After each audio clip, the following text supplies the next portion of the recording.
Hello students, कोशिका विभाजन अपन पढ़ रहे थे। Cell division. कोशिका विभाजन अपन ने बताया था कि कोशिका में होने वाला, जिसमें हम कोशिका विभाजन जो अपन ने पढ़ा था, कोशिका विभाजन में अपन ने सबसे पहले डिस्कस किया कोशिका चक्र को। कोशिका चक्र में अपन ने बताया कि दो फेज इसमें बताते हैं, एक तो इंटरफेज अंतरावस्था और एक माइटोटिक फेज वो विभाजन प्रावस्था एम फेज। और इंटरफेज में अपन ने बताया ये है कोशिका विभाजन के पूर्व की तैयारी। और कोशिका चक्र का 95% समय इंटरफेज में व्यतीत होता है, 5% समय व्यतीत होता है विभाजन प्रावस्था में। यानी जब कोशिका विभाजन के लिए तैयार हो जाती है तो विभाजन में बहुत कम समय लगता है। इंटरफेज में अपन ने 3 प्रावस्था बताई, G1, S और G2 फेज। उसके बाद में अपन ने बताया विभाजन प्रावस्था में अपन ने बताया कि दो केंद्रक विभाजन से शुरू होता है, कोशिका द्रव्य विभाजन पर समाप्त होता है। केंद्रक में विभाजन होता है गुणसूत्रों का, उस आधार पे 2 प्रकार से नाम दिया जाता है, एक तो समसूत्री और एक अर्धसूत्री। समसूत्री विभाजन अपन ने बताया था अलैंगिक जनन करने वाले जंतु, और इसके अलावा लैंगिक जनन करने वाले जंतुओं में शरीर का निर्माण, भ्रूण का परिवर्धन, घाव का भरना, ये सब का सब है कौन सा? समसूत्री विभाजन। जब विभाजन के बाद 2 पुत्री केंद्रक में गुणसूत्रों की संख्या और आनुवांशिक संगठन जनक कोशिका के समान बना रहता है, वो तो है समसूत्री। और अर्धसूत्री में विभाजन के बाद पुत्री कोशिकाओं में गुणसूत्रों की संख्या जनक कोशिका से आधी हो जाती है और आनुवांशिक पुनर्गठन भी होता है, यानी आनुवांशिक संगठन में भी परिवर्तन होता है। ये पाया जाता है लैंगिक जनन करने वाले जंतुओं की जनन कोशिकाओं में। युग्मक निर्माण के दौरान शुक्राणु जनन और अंड जनन, शुक्र जनन और अंड जनन के दौरान ये होता है। समसूत्री विभाजन अपन ने कंप्लीट किया, 4 फेज में होता है, प्रोफेज, मेटाफेज, एनाफेज और टीलोफेज। उसके बाद में अपन ने शुरू किया था अर्धसूत्री विभाजन। अर्धसूत्री विभाजन 2 स्टेप में होता है, अर्धसूत्री विभाजन फर्स्ट और अर्धसूत्री विभाजन सेकेंड। अर्धसूत्री विभाजन फर्स्ट में फिर वही 4 प्रावस्था, prophase first, metaphase first, anaphase first और टीलोफेज फर्स्ट। और ऐसे ही फिर अर्धसूत्री विभाजन द्वितीय।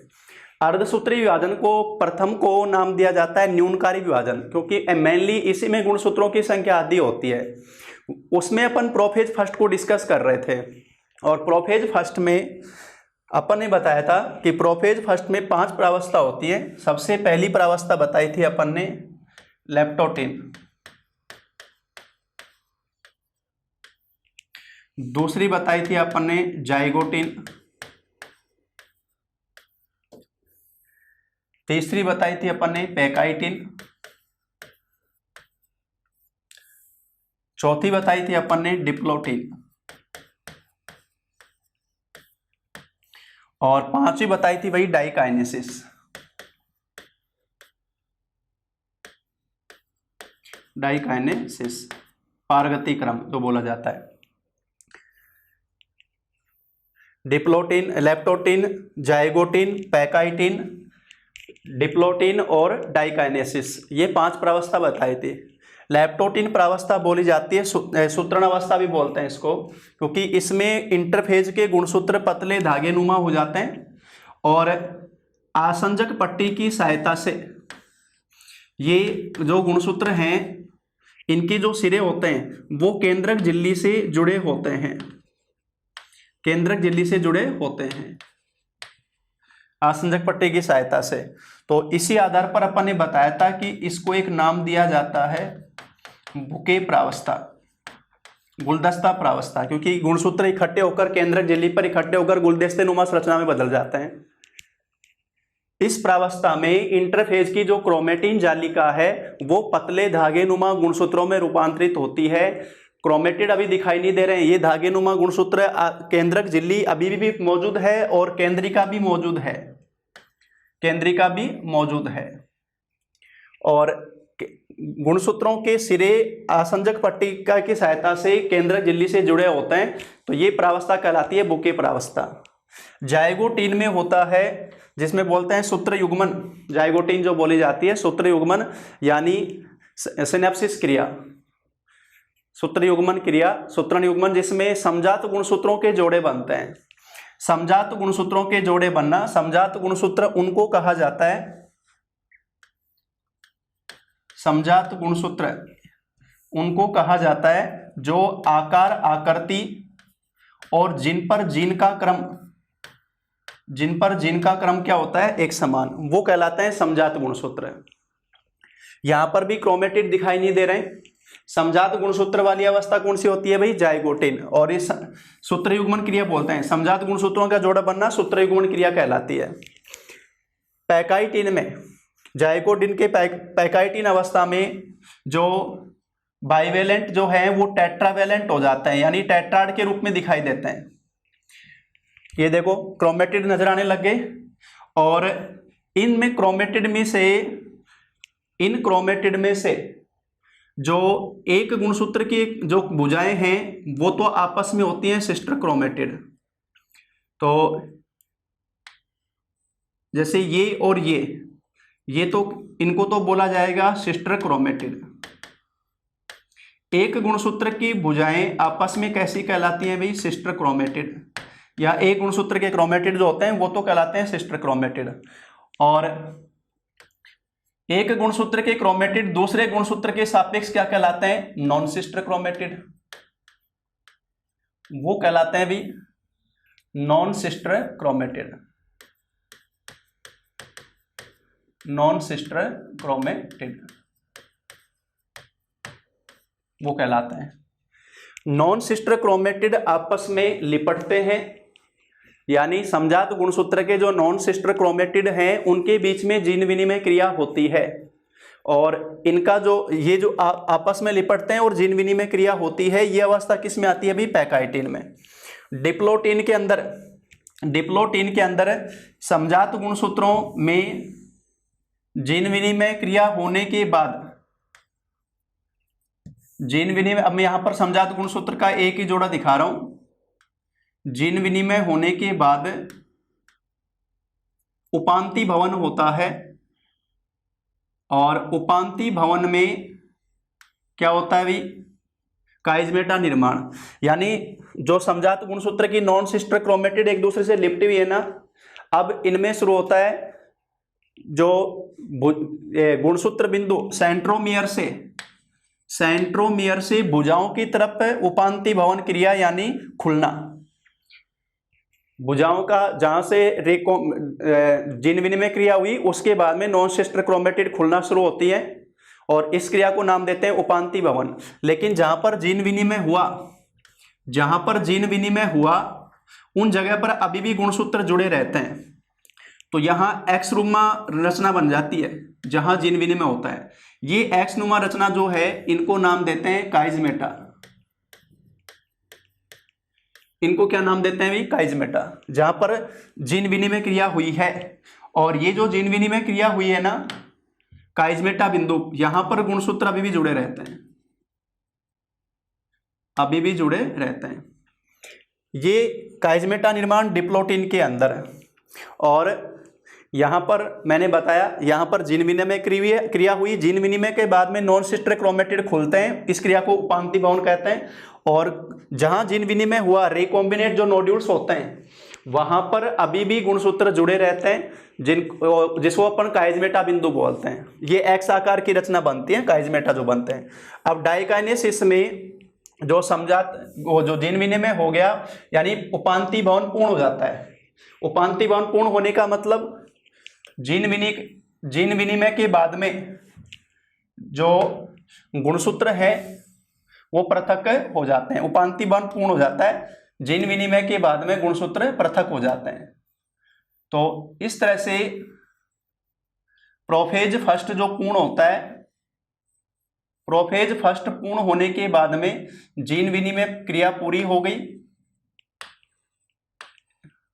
नॉन सिस्टर क्रोमेटिड पर जीन का स्थानांतरण हो जाता है और गुणसूत्र अलग अलग हो जाते हैं, वो डाइकाइनेसिस बोलते हैं, पारगतिकरण। अब केंद्रिका अभी तक तो बनी हुई थी, केंद्रिका देखो, केंद्रिका मौजूद है, केंद्रक झिल्ली मौजूद है, केंद्रिका मौजूद है, ये जो अपन बता रहे हैं केंद्रिका, और केंद्रक झिल्ली भी पाई जा रही है, केंद्रक झिल्ली भी मौजूद है। केंद्रक झिल्ली भी मौजूद है। अब इस प्रावस्था के बाद में, डिप्लोटीन प्रावस्था के बाद में डाइकाइनेसिस, प्रोफेज फर्स्ट की जो लास्ट अवस्था आती है डाइकाइनेसिस, इसमें केंद्रक झिल्ली विलुप्त, और ये जो केंद्रिका विलुप्त, और ये जो केंद्रक झिल्ली है ना वो भी विलुप्त, केंद्रक झिल्ली भी विलुप्त, केंद्रक झिल्ली विलुप्त, केंद्रिका विलुप्त, कोशिका द्रव्य गोल्जिकाएं अंतःपरदवी जालिका विलुप्त, और जो सेंट्रोसोम है,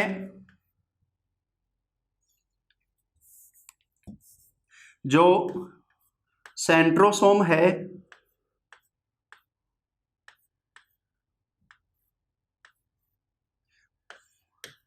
उसमें सेंट्रियोल से विपरीत ध्रुव का निर्माण, दोनों तरफ तारक तंतु बनेंगे और विपरीत ध्रुवों का निर्माण, तो अपोजिट पोल बन जाते हैं, विपरीत ध्रुव बन जाते हैं। तो क्या क्या हुआ बताओ, एक बार फिर से रिपीट कर रहे हैं, अपन छोटे रूप में ले लेते हैं डायग्राम को अपन। बताओ लेप्टोटीन में क्या हुआ, पांचों प्रावस्था। सबसे पहले लेप्टोटीन में इंटरफेज में जो क्रोमेटिन जालिका होती है वो गुणसूत्रों में, पतले गुणसूत्रों में रूपांतरित हुई। ये आसंजक पट्टिका द्वारा केंद्रक झिल्ली पे जुड़े रहते हैं, तो इसलिए बोलते हैं बुके प्रावस्था। केंद्रक झिल्ली केंद्रिका मौजूद है, केंद्रक झिल्ली केंद्रिका मौजूद है, और जो गुणसूत्र हैं अब और युग्म यानी स्थूल हो गए, स्थूल प्रावस्था हो गई, और मोटे हो गए जाइगोटीन में, और समजात गुणसूत्रों के जोड़े बन गए। समजात गुणसूत्र उनको कहते हैं जिन जो आकृति, आकार और जिन में समान, और जिन पर जीन का क्रम भी समान।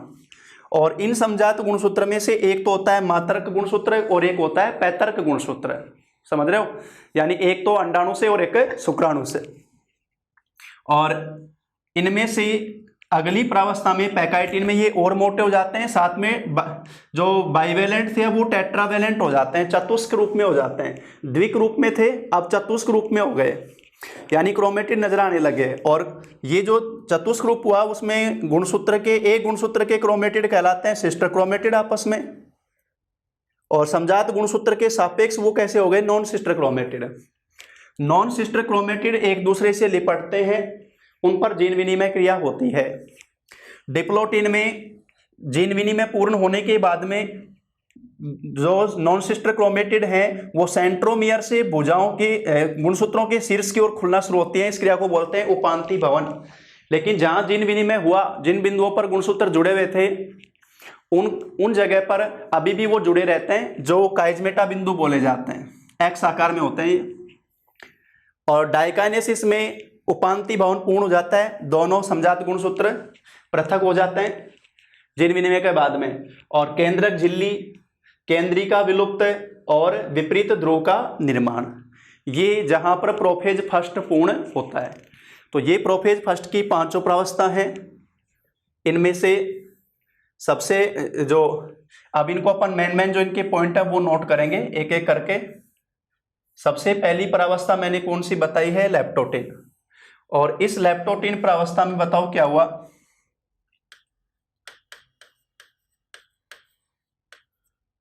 क्रोमेटिन जालिका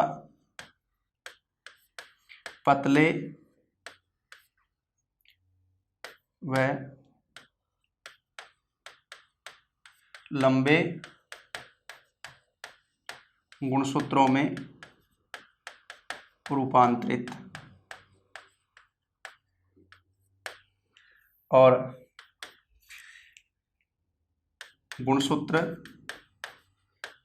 गुणसूत्र शीर्ष आसंजक पट्टिका द्वारा एडेसिव प्लेट, आसंजक पट्टिका द्वारा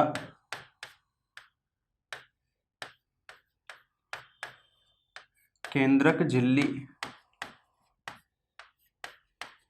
से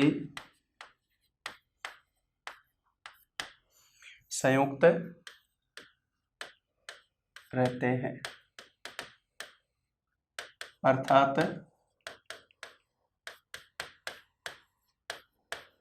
गुलदस्ता संरचना बनाते हैं, अतः इसे बुके प्रावस्था भी कहा जाता है। अतः इसे बुके प्रावस्था भी कहा जाता है। तो ये नाम पूछते हैं प्रोफेज फर्स्ट की कौन सी अवस्था को बुके प्रावस्था नाम देंगे, तो किसका आएगा भाई, लेप्टोटिन का। जाइगोटिन, जो ये जो दूसरी अपन ने प्रावस्था बता रहे हैं जाइगोटिन, बताओ इसमें क्या हो रहा है।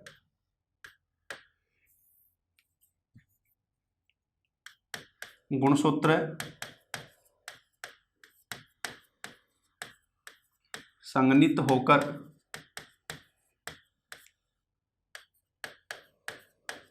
मोटे व छोटे हो जाते हैं, मोटे व छोटे हो जाते हैं।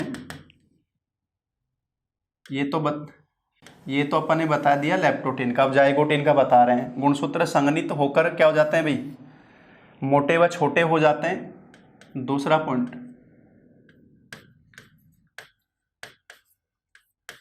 समजात गुणसूत्रों के जोड़े बनते हैं,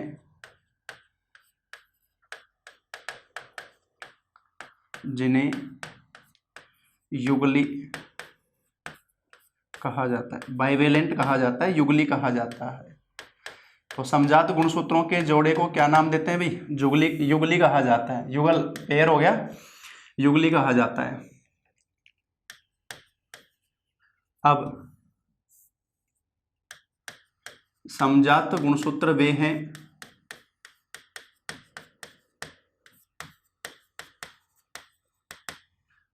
जो आकृति, आकार व जीन व इन पर जीन क्रम वे हैं जो आकृति, आकार व इन पर जीन क्रम एक समान होता है, एक समान हो। और सूत्र युग्मन, इसे अपन बोल रहे हैं सिनेप्सिस। सूत्र युग्मन है समजात गुणसूत्र के जोड़े बनना।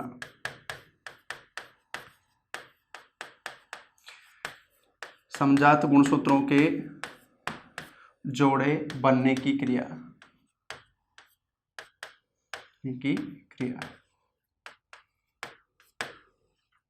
और इन युगली की अगर आपसे पूछा जाए जाइगोटिन में जो युगली बनते हैं उनकी संख्या कितनी होगी, तो हम सीधा सीधा ये कह सकते हैं किसी भी जीव के जो द्विगुणित गुणसूत्र हैं उनकी आधी संख्या।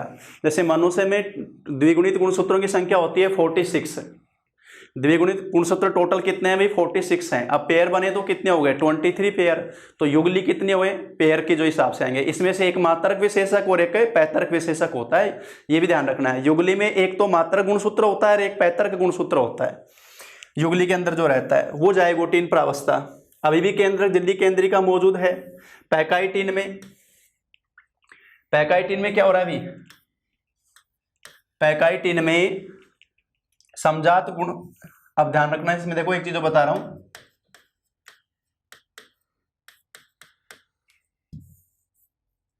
समजात गुणसूत्र के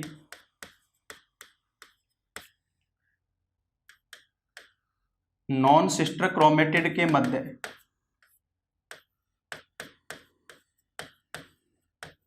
नॉन सिस्टर क्रोमेटिड परस्पर लिपटते हैं और इन पर जीन विनिमय क्रिया होती है और इन पर जीन विनिमय क्रिया होती है। समजात गुणसूत्र के नॉन सिस्टर क्रोमेटिड परस्पर लिपटते हैं और इन पर क्या होती है, अभी जीन विनिमय क्रिया होती है। ये प्रोसेस किस में हुआ, पैकाइटिन में। अब इसमें से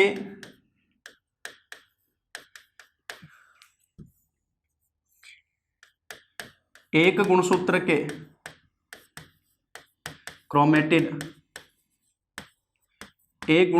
क्रोमेटिड परस्पर सिस्टर क्रोमेटिड, जबकि समजात गुणसूत्र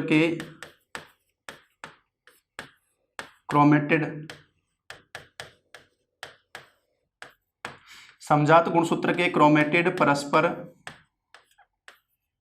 नॉन सिस्टर क्रोमेटिड कहलाते हैं।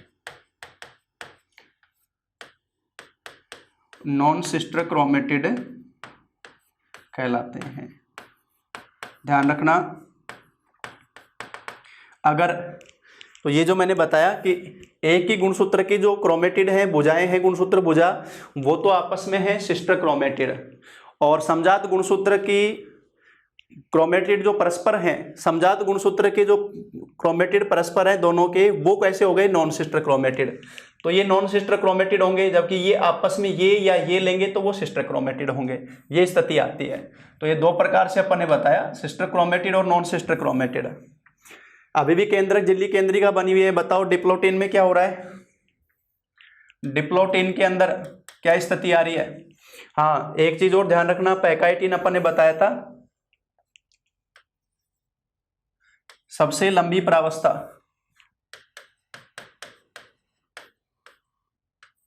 प्रोफेज फर्स्ट की सबसे लंबी प्रावस्था, प्रोफेज फर्स्ट की सबसे लंबी प्रावस्था।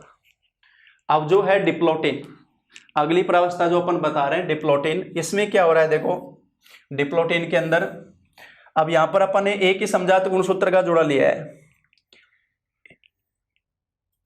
जीन विनिमय पूर्ण होने के बाद में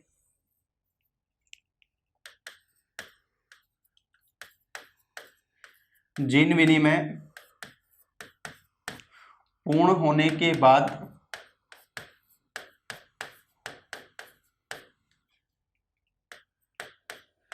नॉन सिस्टर क्रोमेटिड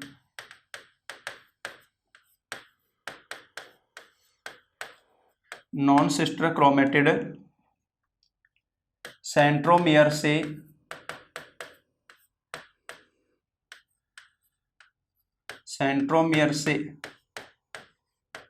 क्रोमेटिड शीर्ष की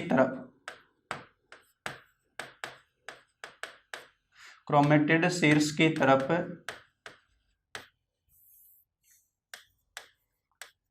जिप के समान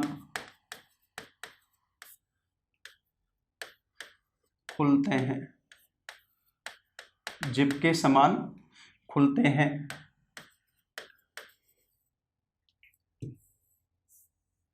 जिसे क्या नाम देते हैं भाई, उपांति भवन, जिसे उपांति भवन कहा जाता है। उपांति भवन कहा जाता है। लेकिन इसको अगले लाइन जोड़ देंगे अपन, क्या नाम देते हैं भाई इसे, उपांति भवन। कि नॉन सिस्टर क्रोमेटिड सेंट्रोमियर से गुणसूत्र शीर्ष की तरफ खुलते चले जाते हैं, जिप के समान खुलते हैं, जिसे उपांति भवन कहते हैं। जैसे अपने जिप होती है ना, उसको खोलते हैं अपन, जैसे इस तरह से खुलते चले जाते हैं, उपांति भवन कहा जाता है। लेकिन क्रोमेटिड जीन विनिमय बिंदु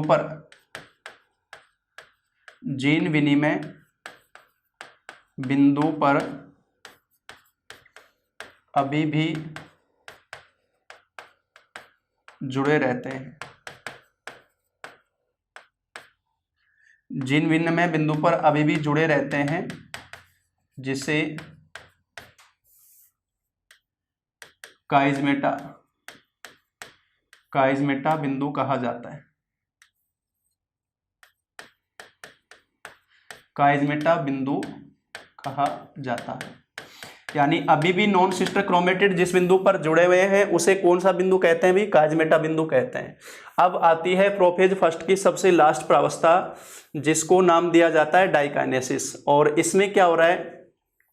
डाइकाइनेसिस के अंदर पांचवी प्रावस्था में डाइकाइनेसिस में क्या हो रहा है अभी? उपांति भवन क्या हो जाता है? हो जाता है। उपांति भवन पूर्ण हो जाता है।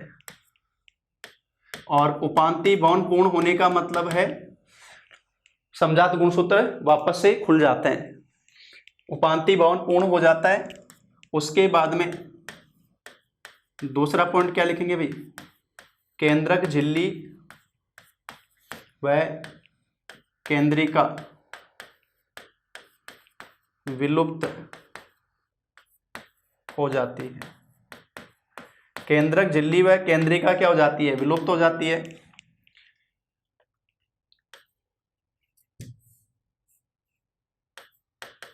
तारक काय से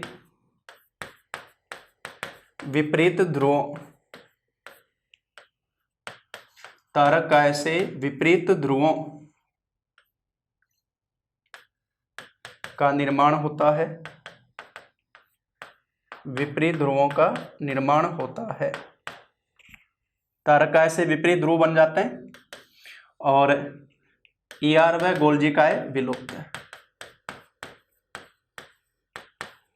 ER व गोल्जिकाय विलुप्त है। तो इस तरह से प्रोफेज फर्स्ट जो है वो कंप्लीट होती है। पांचों प्रावस्था जो अपन ने बताई प्रोफेज फर्स्ट की। इन पांचों प्रावस्था में जो मेन चीज हुई, देखो क्वेश्चन जो पूछा जाता है, एक तो पूछेगा बुके प्रावस्था कौन सी है, तो लैप्टोटीन बताएंगे। समजात गुणसूत्रों के जोड़े बनना, सूत्र युग्मन, तो नाम आएगा जाइगोटीन। जीन विनिमय क्रिया पैकाइटिन, सबसे लंबी प्रावस्था।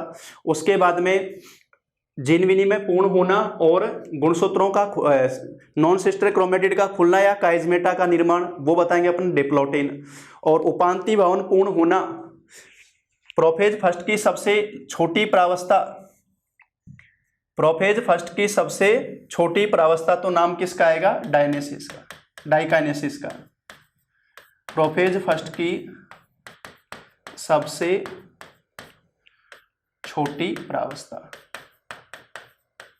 वो ये है भी डाइकाइनेसिस। ये प्रोफेज फर्स्ट की सबसे छोटी प्रावस्था है। प्रोफेज फर्स्ट कंप्लीट हुआ। अब अर्धसूत्री विभाजन फर्स्ट में अपन ने पहला स्टेप पढ़ा है प्रोफेज फर्स्ट, पहली प्रावस्था जिसकी 5 उप प्रावस्था बताई। अब होगी मेटाफेज फर्स्ट, ये तो हो गई ये। इसके बाद में आती है metaphase first. Metaphase first, prophase first के बाद में मेटाफेज फर्स्ट। अब बताओ समसूत्री विभाजन जब अपन ने पढ़ा तो मेटाफेज में अपन ने क्या बताया था कि ER के टूटे खंड जिनको अपन बोलते हैं फ्रेगमोप्लास्ट, उनसे मध्य पटलिका बनती है या मेटाफेजिक प्लेट बनती है। और वो जो मेटाफेजिक प्लेट बनती है ना, उस पर गुणसूत्र आकर व्यवस्थित होते हैं, गुणसूत्र बिंदु द्वारा उस पर जुड़ते हैं। अब यहाँ पर समजात गुणसूत्र साथ साथ पाए जा रहे हैं जिनमें जीन विनिमय हुआ है, तो समजात गुणसूत्र साथ साथ आकर मेटाफेजिक प्लेट पर व्यवस्थित होंगे। समसूत्री में समजात गुणसूत्र नहीं थे, वहां पर गुणसूत्र बिंदु से टेट्राड के रूप में गुणसूत्र आके जुड़ा। अब मैं यहाँ कंपैरिजन करके एक बार बता रहा हूँ। समसूत्री विभाजन में अपन ने बताया, देखो ये केंद्रक झिल्ली नहीं है, अब ध्यान रखना, ये मैं केवल आउटर लाइन दिखा रहा हूं। अगर कंफ्यूज कर रही है तो आप इसको हटा ही दो चाहे। अपन ने बताया कि मेटाफेजिक प्लेट बनती है, मेटाफेजिक प्लेट पर आकर गुणसूत्र बिंदु से आकर ये गुणसूत्र जुड़ जाते हैं। तो मेटाफेजिक प्लेट पर गुणसूत्र किसकी सहायता से जुड़ते हैं? गुणसूत्र बिंदु की सहायता से, गुणसूत्र बिंदु की सहायता से उस पर आकर जुड़ते हैं। अपन 2 ही गुणसूत्र ले लेते हैं यहां पर। ये बता रहा हूं मैं समसूत्री विभाजन के लिए। किसके लिए बात कर रहा हूं भाई? समसूत्री विभाजन के लिए।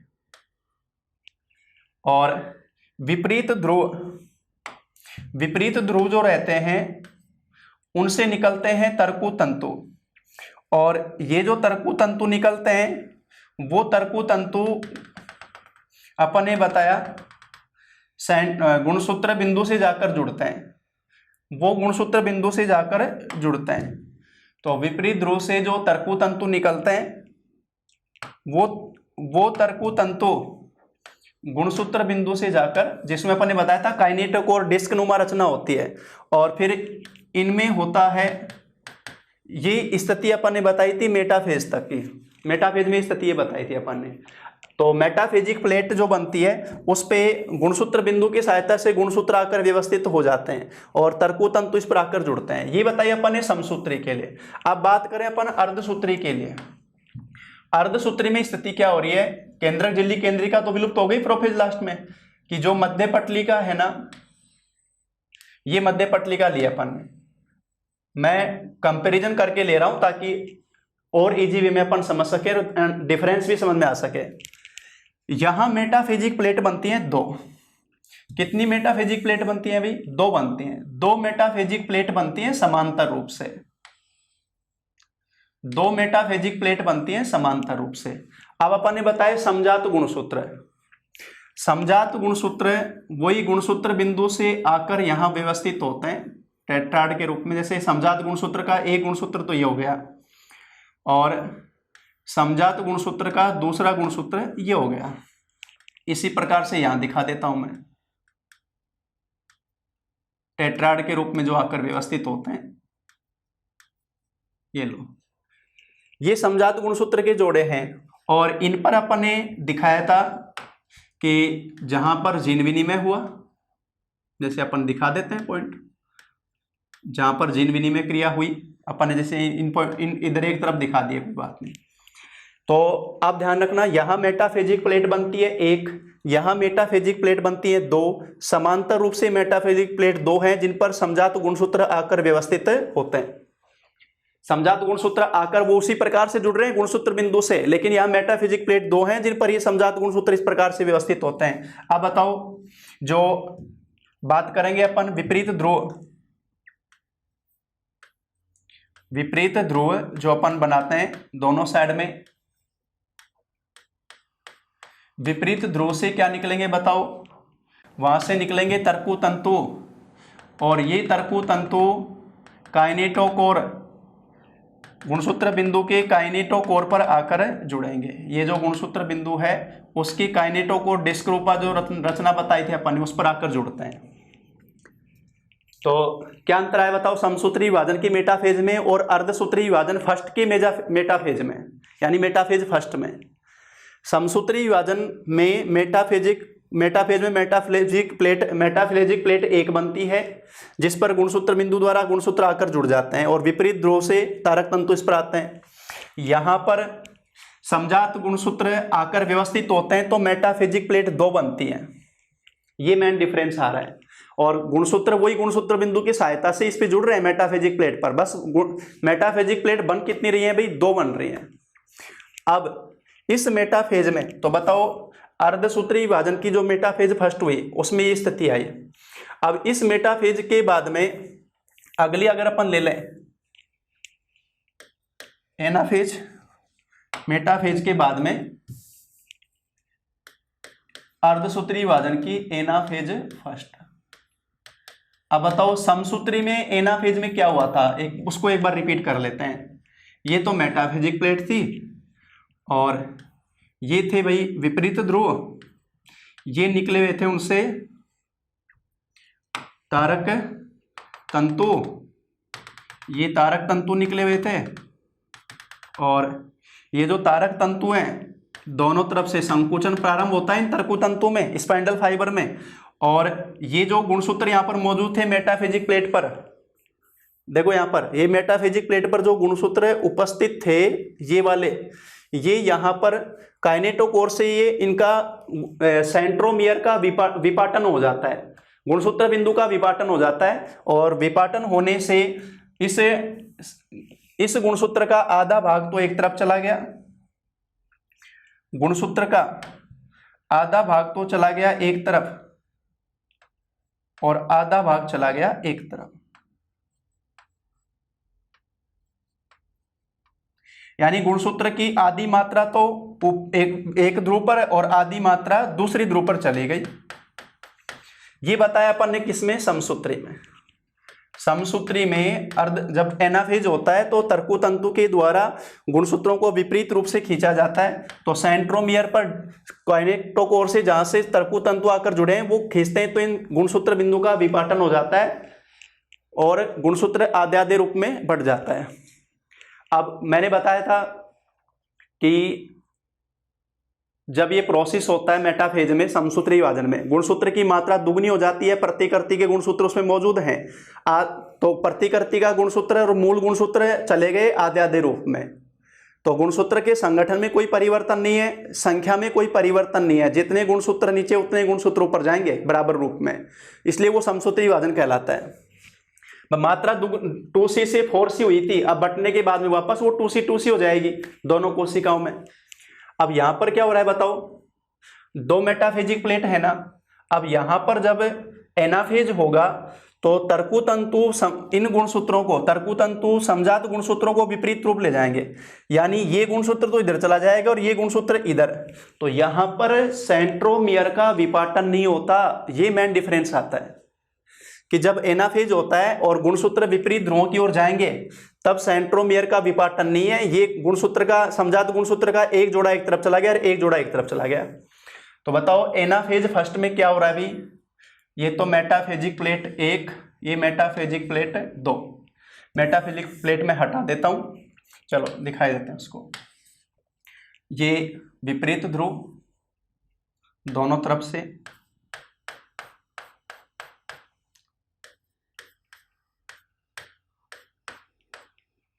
ये विपरीत ध्रुव,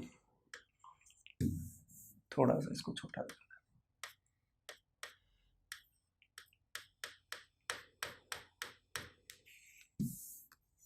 विपरीत ध्रुव, और ये तर्कु तंतु, ये तर्कु तंतु। केंद्रक झिल्ली वगैरह अपन ने हटा दी है। अब यहां पर क्या हो रहा है भाई, जो समजात गुणसूत्र के जोड़े थे दोनों प्लेट पर, एक जो गुणसूत्र है वो तो जा रहा है इस ध्रुव पर। समजात गुणसूत्र में से एक गुणसूत्र, जोड़े में से एक गुणसूत्र इधर जा रहा है और एक गुणसूत्र जा रहा है इधर। तो मुझे ये बताओ यहां सेंट्रोमियर का विपाटन हुआ क्या? यहां सेंट्रोमियर का विपाटन नहीं हुआ, यहां सेंट्रोमियर का विपाटन नहीं हुआ। ये पॉइंट और मैं दिखा रहा हूं, ये समझ गए होगे, जहां जीन विनिमय के पॉइंट दिखाए थे अपन ने। ये लो, बताओ क्या स्थिति हुई इसमें।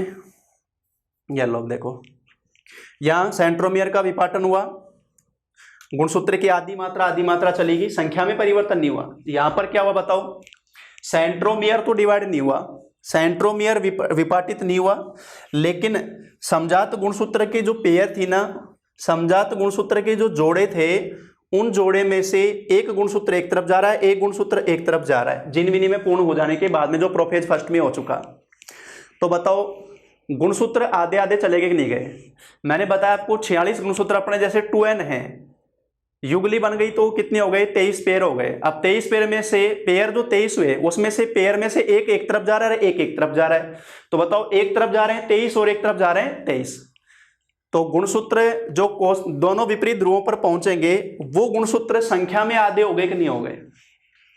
गुणसूत्र जो है वो संख्या में कैसे हो गए? आधे हो गए, लेकिन गुणसूत्र की जो मात्रा है उसमें परिवर्तन नहीं हुआ है। और यहां क्या हुआ, गुणसूत्र संख्या में तो कोई परिवर्तन नहीं हुआ, मात्रा में क्या हो गया? आधे आधे हो गए, विपरीत स्थिति हो गई। तो एनाफेज फर्स्ट में जाकर ये स्थिति हो जाती है कि वही जो अपन बोलते हैं एनाफेजिक मूवमेंट, समान वही एनाफेजिक मूवमेंट है, गुणसूत्र बिंदु विपरीत ध्रुव की ओर, भुजाएं मेटाफेजिक प्लेट की ओर। लेकिन यहां पर स्थिति ये हो रही है कि सेंट्रोमियर का विपाटन हुआ, यहां सेंट्रोमियर का विपाटन नहीं हुआ। यहां गुणसूत्र जो मौजूद थे मेटाफेजिक प्लेट पर, जो पूरे गुणसूत्र थे उसमें से आधी मात्रा एक तरफ और आधी मात्रा एक तरफ, लेकिन इसका मतलब संख्या में परिवर्तन नहीं हुआ, मात्रा आधी आधी हुई। यहां पर समजात गुणसूत्र आकर व्यवस्थित हुए मेटाफिजिक प्लेट पर। समजात में से एक गुणसूत्र एक तरफ जा रहा है और एक तरफ जा रहा है। तो गुणसूत्र मात्रा, यहां मात्रा में कोई परिवर्तन यहां नहीं हो रहा, यहां संख्या आधी हो रही है। तो अब जो गुणसूत्र पहुंचेंगे वो आधे आधे पहुंचेंगे, और वो जो पहुंचेंगे उसको अपन कौन सी स्थिति बोलेंगे भाई? जो इसके अर्धसूत्री विभाजन फर्स्ट की लास्ट स्टेज जो आएगी टेलोफेज फर्स्ट, और टेलोफेज फर्स्ट में अब उसको मैं यहां कंपैरिजन करके नहीं ले रहा, टेलोफेज फर्स्ट जो यहां पर है सेम लगभग परिवर्तन आता है। समसूत्री विभाजन में अपन ने टेलोफेज फर्स्ट में क्या पढ़ा? विपरीत ध्रुव पर जाकर, विपरीत ध्रुव पर पहुंचने के बाद में केंद्रक झिल्ली वापस बनना शुरू, केंद्रिका वापस बनना शुरू, ठीक है। तर्कुतंतु विलुप्त, तारकाय विलुप्त, ईआर और गोल्जिकाय वापस बनना, और गुणसूत्र कैसे हो जाते हैं भाई? वापस क्रोमेटिन जालिका के रूप में रूपांतरित। गुणसूत्रों का हो गया विसंगनन। तो टेलोफेज जो फर्स्ट है वो प्रोफेज फर्स्ट की बिल्कुल विपरीत क्रिया है, और यही मिलती जुलती क्रिया इसमें हुई थी समसूत्री में, तो ये यहां कोई ज्यादा डिफरेंस नहीं आ रहा है। तो अब हमने क्या देखा कि जैसे ही अर्धसूत्री विभाजन फर्स्ट जब पूरा हुआ ना, अर्धसूत्री विभाजन जब फर्स्ट पूरा हुआ तो देखो ये तो मेटाफेज वाला आया, ये एनाफेज का, और ये टेलोफेज वाला। और इससे पहले प्रोफेज फर्स्ट पढ़ी अपन ने। प्रोफेज फर्स्ट में समजात गुणसूत्रों में जिन विनिमय वो सारा बताया। यहाँ मेटाफेजिक प्लेट 2 बनी, समसूत्री से डिफरेंस हो गया कि यहाँ मेटाफेजिक प्लेट 1 है। यहाँ एनाफेज में सेंट्रोमियर का विपाटन होता है और गुणसूत्रों की आधी आधी मात्रा दोनों तरफ जाती है, संख्या में परिवर्तन नहीं। यहाँ पर सेंट्रोमियर का विपाटन नहीं होता, समजात गुणसूत्रों में से एक गुणसूत्र एक तरफ, एक दूसरा एक तरफ, मात्रा में यहाँ कोई परिवर्तन नहीं हुआ, संख्या आधी हो जाती है। विपरीत ध्रुवों पर पहुंचकर गुणसूत्र वही क्या हो जाते हैं? विसंगनित हो जाते हैं।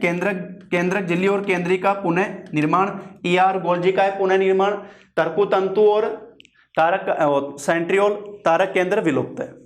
यहां आकर फर्स्ट पूरा होता है अर्धसूत्री विभाजन फर्स्ट, ये कंप्लीट होता है। अब अर्धसूत्री विभाजन के बाद में जब अपने पास में 2 कोशिका प्राप्त हुई, ये जो दोनों कोशिकाएं प्राप्त हो रही हैं उनकी स्थिति ये हो गई। अर्धसूत्री विभाजन जब फर्स्ट पूरा हो गया, मियोसिस फर्स्ट जब पूरा हो गया, तो अब जो कोशिका हुई वो इस प्रकार से हो गई। समजात गुणसूत्रों के जोड़े बने थे ना, आधे गुणसूत्र एक तरफ आ गए, आधे एक तरफ आ गए। तो अर्धसूत्री विभाजन फर्स्ट होने के बाद में गुणसूत्रों की संख्या घट गई, आधी हो गई, इसलिए इसको बोलते हैं न्यूनकारी विभाजन। ये कहलाता है मियोसिस फर्स्ट, न्यूनकारी विभाजन। ये भी कंफ्यूज कर देगा, ध्यान रखना। अगर आपसे पूछे कि न्यूनकारी विभाजन कौन सा है, समसूत्री अर्धसूत्री फर्स्ट या अर्धसूत्री सेकंड, तो अर्धसूत्री फर्स्ट को बोलोगे, क्योंकि वास्तव में इसी में तो गुणसूत्रों की संख्या आधी हुई है, ये स्थिति आती है। अब इसमें देखो, पहले जो अपन ने बताया प्रोफेज फर्स्ट अपन ने वर्णन करवा दिया था। अब यहां पर पहले मैं वर्णन कर रहा हूं मेटाफेज फर्स्ट का, ये तो कंपैरिजन के रूप में लिया है अपन ने, नोट अपने को ये करना है। क्या हुआ बताओ इसमें? फ्रेगमोप्लास्ट के जमाव से 2 मेटाफेजिक प्लेट का निर्माण। समजात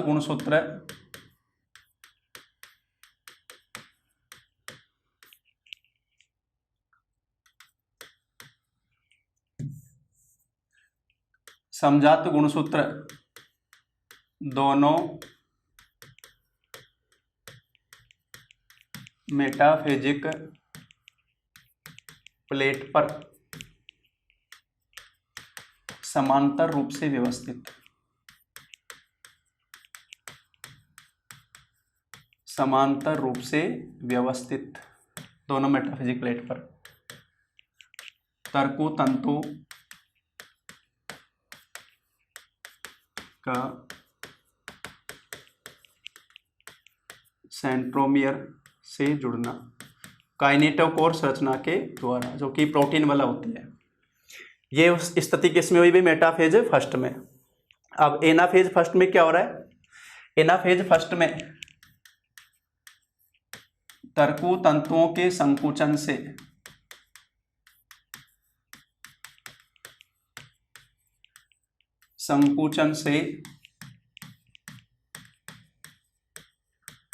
समजात गुणसूत्रों का विपरीत ध्रुवों की ओर गमन, विपरीत ध्रुवों की ओर गमन, और इस गमन को अपन बोल रहे हैं एनाफेजिक मूवमेंट। एनाफेजिक मूवमेंट। और यहां पर स्थिति हो रही है कि सेंट्रोमियर का विपाटन नहीं हुआ,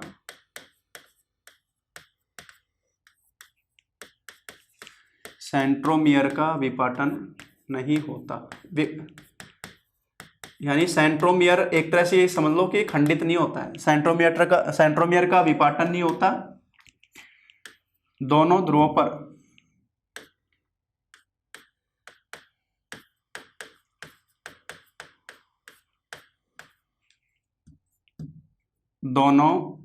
पर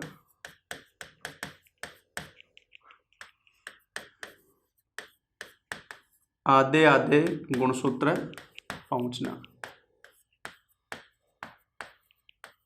दोनों ध्रुवों पर आधे आधे गुणसूत्र पहुंचना, ये स्थिति होती है। लेकिन गुणसूत्र की मात्रा में परिवर्तन नहीं।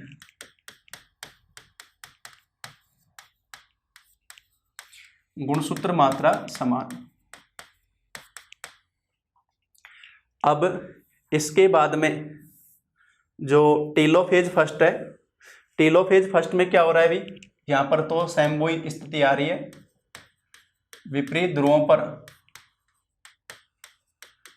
पहुंचकर विपरीत ध्रुवों पर गुणसूत्रों के विसंगनन से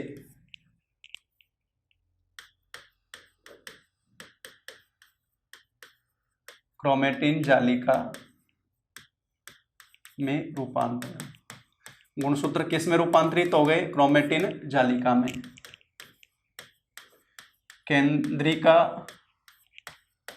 व केंद्रक झिल्ली का निर्माण। केंद्रक झिल्ली का निर्माण।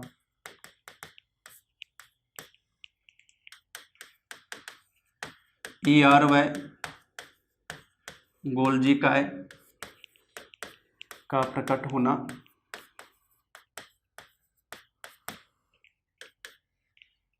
और एक जो अपन ने बताया था कि तर्कु तंतु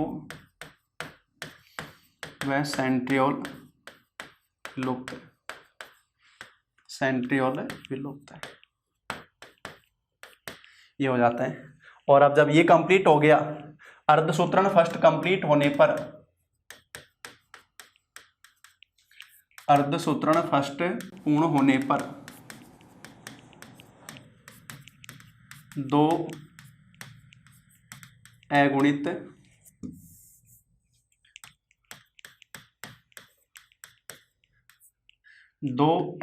अगुणित को अपन दर्शाते हैं एन से, हैप्लॉइड। दो अगुणित पुत्री कोशिकाओं का निर्माण। दो अगुणित पुत्री कोशिकाओं का निर्माण।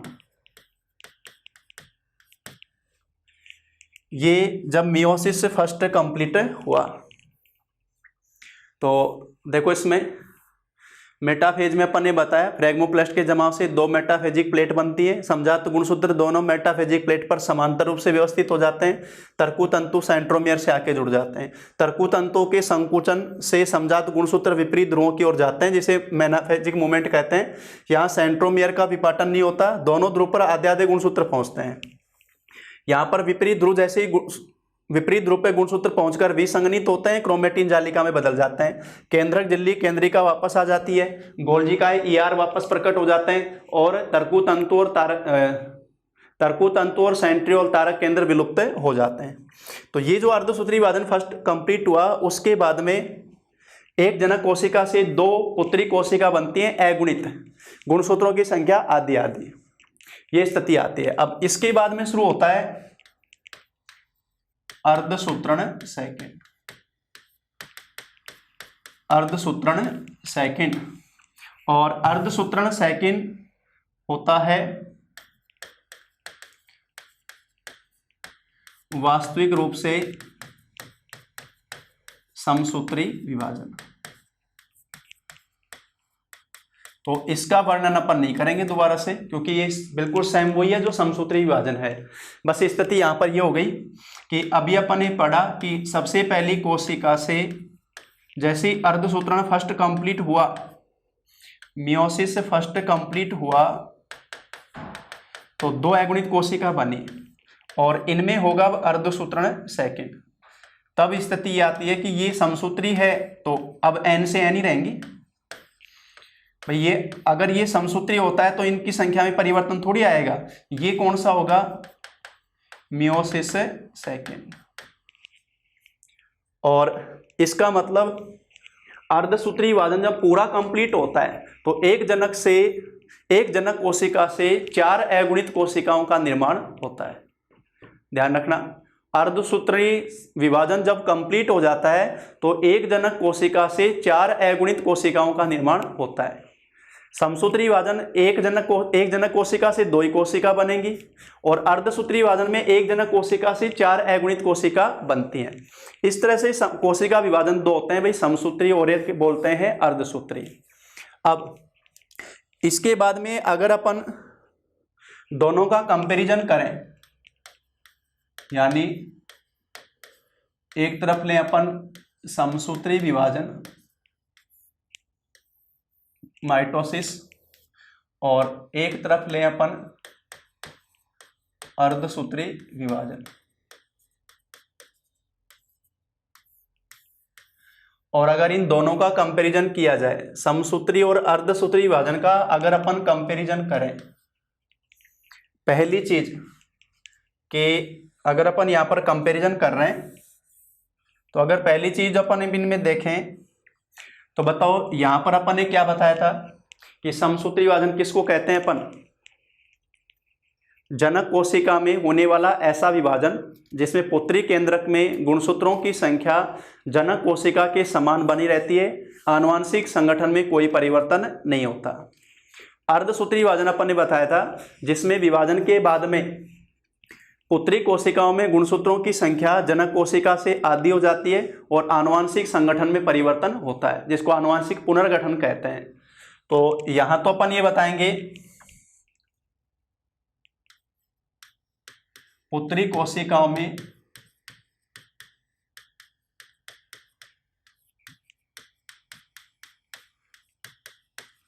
गुणसूत्र संख्या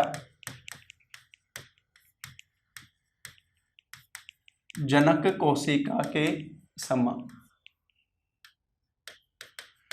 जनक कोशिका के समान बनी रहती है। समसूत्री विभाजन में पुत्री कोशिकाओं में गुणसूत्र संख्या जनक कोशिका के समान बनी रहती है। और यहां क्या लिखेंगे अपन भाई, यहां ये होगा कि पुत्री कोशिकाओं में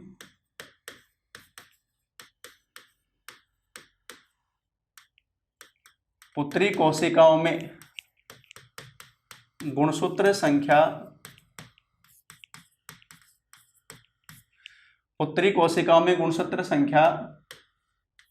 जनक कोशिका से आधी हो जाती है, जनक कोशिका से आधी हो जाती है। अब दूसरा, इसमें अपन ये बताएंगे कि आनुवांशिक संगठन में कोई परिवर्तन नहीं होता। आनुवांशिक संगठन में कोई परिवर्तन नहीं, जबकि यहां क्या बताएंगे भाई, आनुवांशिक पुनर्गठन होता है। आनुवांशिक पुनर्गठन होता है, क्योंकि जीन विनिमय क्रिया हो रही है इसमें, इसलिए आनुवांशिक पुनर्गठन होता है। अब बताओ, समसूत्री विभाजन की अगर प्रोफेज में देखें अपन, अगर समसूत्री विभाजन की प्रोफेज में देखें, प्रोफेज प्रावस्था में, प्रोफेज प्रावस्था में पहला पॉइंट मैं लिख रहा हूं, समजात गुणसूत्र के जोड़े,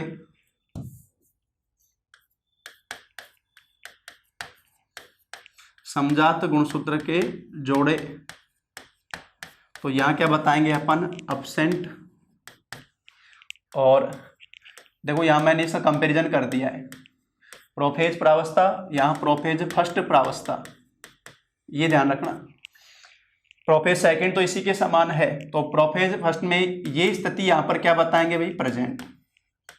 वहां पर लिख रहे हैं कि समजात गुणसूत्र के जोड़े अब्सेंट, यहां पर क्या बताएंगे अपन, प्रेजेंट। दूसरा, जीन विनिमय क्रिया,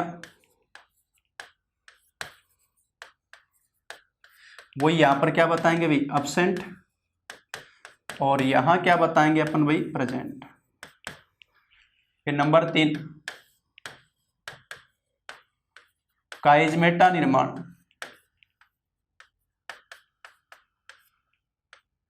काइजमेटा निर्माण, यहां तो क्या बताएंगे भाई, अब्सेंट, और यहां बताएंगे प्रेजेंट। तो प्रोफेज में ये जो सारी चीजें अपन ने पढ़ी थी अर्धसूत्री विभाजन के प्रोफेज फर्स्ट में, वो समसूत्री में थोड़ी होती है भाई, ये सारी चीजें इसी में तो पाई जा रही हैं, यहाँ पर ये चीजें नहीं होती। उसके बाद में अगर अपन बात करें मेटाफेज की, मेटाफेज प्रावस्था में यहां पर क्या बताएंगे भाई, मेटाफेज प्रावस्था में एक मेटाफेजिक प्लेट का निर्माण, एक मेटाफेजिक प्लेट का निर्माण। और बताओ यहां क्या बताओगे आप, अगर ये पॉइंट अपन यहां पर लेंगे तो अर्धसूत्री विभाजन का जो मेटाफेज फर्स्ट है ना, मेटाफेज फर्स्ट में दो समानांतर मेटाफेजिक प्लेट का निर्माण, यहां पर दो समानांतर मेटाफेजिक प्लेट बनती हैं। उसके बाद में मेटाफेज के बाद में आ जाएं अपन एनाफेज, तो बताओ यहां क्या बताओगे आप, एनाफेज फेज प्रावस्था में सेंट्रोमियर का विपाटन, सेंट्रोमियर का विपाटन होता है, सेंट्रोमियर का विपाटन होता है। इसके साथ में यहीं पर अपन ये भी जोड़ेंगे कि समान संख्या में गुणसूत्र विपरीत ध्रुवों पर पहुंचते हैं, विपरीत ध्रुवों पर पहुंचते हैं।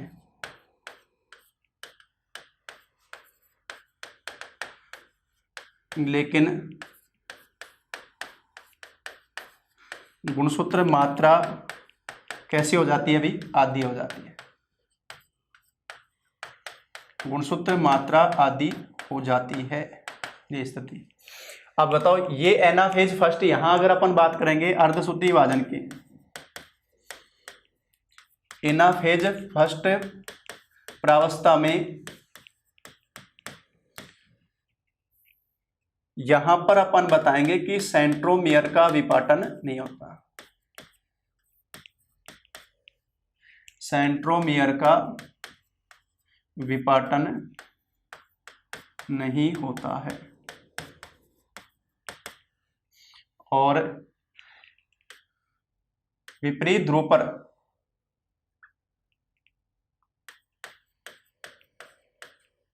यहां पर स्थिति क्या बताएंगे भी, विपरीत ध्रुवों पर आधे आधे गुणसूत्र पहुंचते हैं,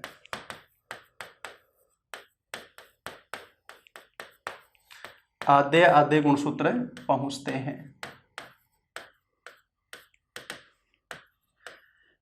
और वो आधे आधे कैसे हुए, समजात में से एक एक तरफ चला गया और एक एक तरफ चला गया आनुवंशिक पुनर्गठन के बाद में, जीन विनिमय के बाद में। लेकिन गुणसूत्र मात्रा समान बनी रहती है, गुणसूत्र मात्रा समान बनी रहती है, जबकि वहां गुणसूत्र मात्रा कैसी हो गई भी, आधी हो गई। ये जो अपन ने बताया टेलोफेज में दोनों में लगभग स्थिति एक जैसी आ रही है। तो जो अर्धसूत्री विभाजन फर्स्ट है वहीं से मेन डिफरेंस आता है, सेकंड तो समसूत्री विभाजन ही है, उसका तो कोई डिफरेंस होगा ही नहीं। तो वास्तव में विभाजन जो परिवर्तन वो जो डिफरेंस जो है वो ये है कि समसूत्री और अर्धसूत्री का डिफरेंस क्या है, वो यही है एक्चुअल में, क्योंकि अर्धसूत्री सेकंड वही है जो समसूत्री है उस स्थिति पे। अब इसमें अगर अपन पॉइंट जोड़ें, छठा महत्व, समसूत्री विभाजन का महत्व, अलैंगिक जनन में गुणसूत्र संख्या समान बनाए रखने के लिए जरूरी,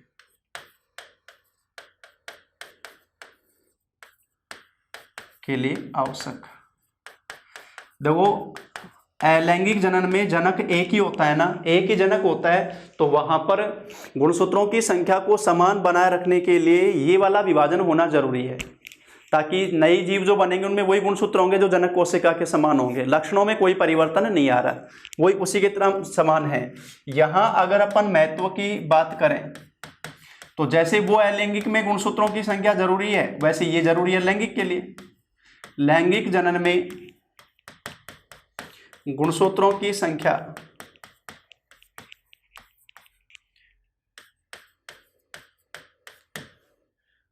पीढ़ी दर पीढ़ी समान बनाए रखने के लिए आवश्यक।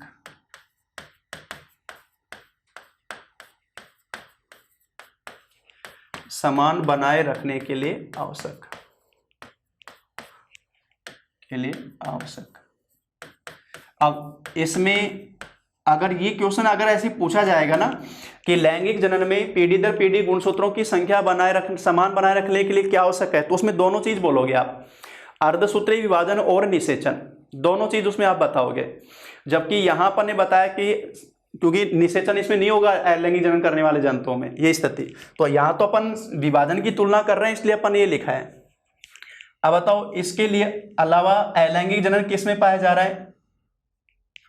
अलैंगिक जो जनन है वो अपन बात करें तो नई कोशिकाओं का निर्माण,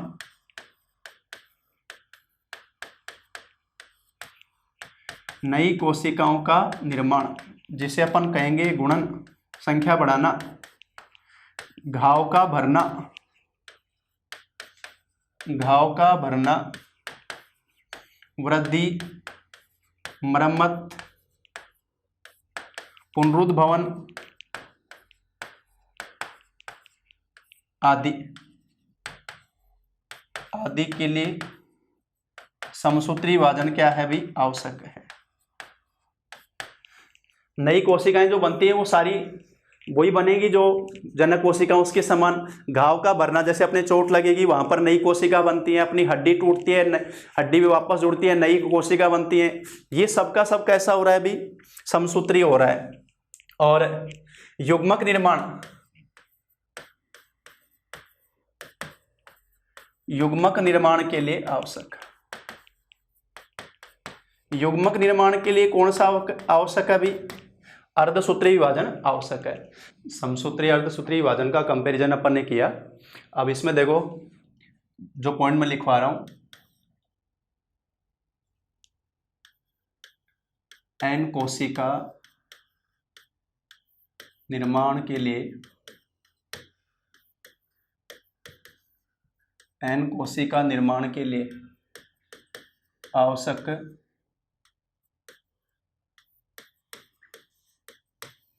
समसूत्री विभाजनों की संख्या, तो इसके लिए आंसर आएगा n-1। फॉर एग्जाम्पल 50 कोशिका निर्माण के लिए समसूत्री विभाजन की संख्या, तो वो जाएगी 50 - 1 यानी 49। यानी अगर क्वेश्चन आए कि 50 नई कोशिका निर्माण के लिए समसूत्री विभाजन कितने जरूरी हैं, जैसे अपन इसको अगर ये देखें कि एक कोशिका विभाजन जब समसूत्री होगा 1 से बनेगी 2, प्रथम में 2, फिर द्वितीय में 2 से कितनी बनेगी 4, तृतीय में 4 से 8, चौथे में 8 से 16, इस तरह से। तो अगर 50 कोशिका निर्माण के लिए समसूत्री विभाजन की संख्या तो कितनी बताओगे भाई 49। उसके बाद में एक इसी क्वेश्चन को अगर ये पूछा जाए, ये तो बताया n कोशिका निर्माण के लिए आवश्यक समसूत्री विभाजन की संख्या, n कोशिका और ये कोशिका कौन सी आएंगी भाई अगुणित,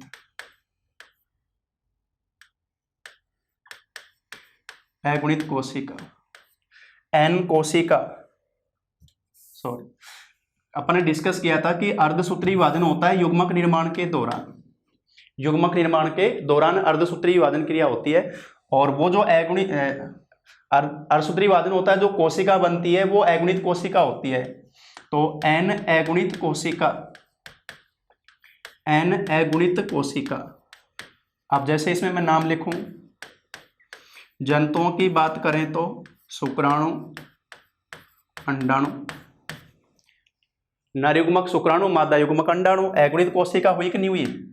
परागकण पादप की बात आ जाएगी, पादप में जो परागकण है वो भी अगुणित कोशिका, और अंडक जहाँ पादप के नर युग्मक हो गए परागकण, मादा युग्मक क्या हो गए अंडक। तो इनमें से कोई सा भी नाम आ सकता है। तो n अगुणित कोशिका निर्माण के लिए आवश्यक